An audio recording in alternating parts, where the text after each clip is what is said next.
How many vowels are there in our alphabet in English? Which one they are? Very good. A, E, I, O, U. કોઈ spelling છે એવું જેમાં સ્વર ના આવતો હોય, સ્વર સિવાય સ્પેલિંગ બન્યો હોય એવું ખરો કોઈ? Can you tell me? છે.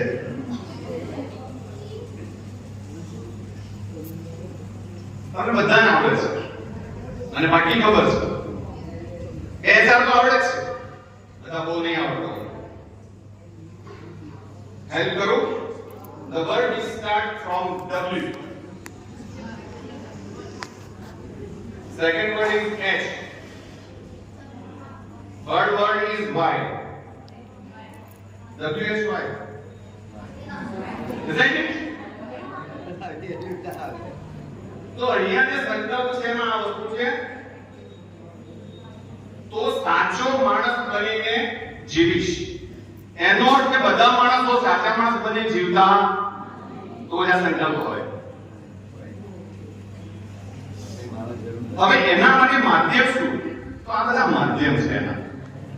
માણસને સાચો માણસ બનાવવા માટેની જે આ સૌ માતા સેવાશ્રમ સંચાલિત સંસ્થા છે, એ તમારા બધાને અત્યાર સુધી જે હમણાં 10-15 હજાર ભાઈ બહેનો અહીંયાથી શિક્ષણ લઈને બહાર પ્રસ્થાન કરી ગયા, જે જીઆરમાં નામ ચડી ગયા છે, એ બધાની રાહબર જે સંસ્થા બની એના આ પાયાના ઈંટો છે, પાયાના પથ્થરો છે.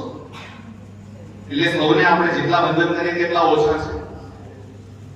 અને એના દ્વારા એક એવો સ્પેલિંગ છે, ઇંગ્લિશ મારો શોખનો વિષય છે અને સંસ્કૃત મારો હૃદયનો વિષય છે. તો એક એવો સ્પેલિંગ છે જેમાં બધા સ્વર આવી જતા હોય. એસે કોઈ 5 સ્વર આવી જાય છે એવો એક સ્પેલિંગ છે. કેન યુ ટેલ મી? તમને બધાને આવડે છે, પણ તકલીફ ક્યાં છે કે we have eyes but we are seeing without observation. જોઈએ છે ખરા પણ અવલોકન કરતા નથી. ઘણું બધું જોઈએ છે પણ we are seeing without observation. અને સ્પેલિંગ કહી દઉં, બહુ વિવાસમાં નહીં નાખું. એજ્યુકેશન.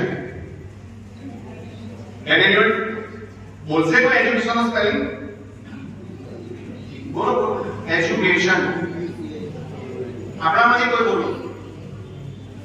બધાને આવડે છે. But why we don't try to speak? Because we are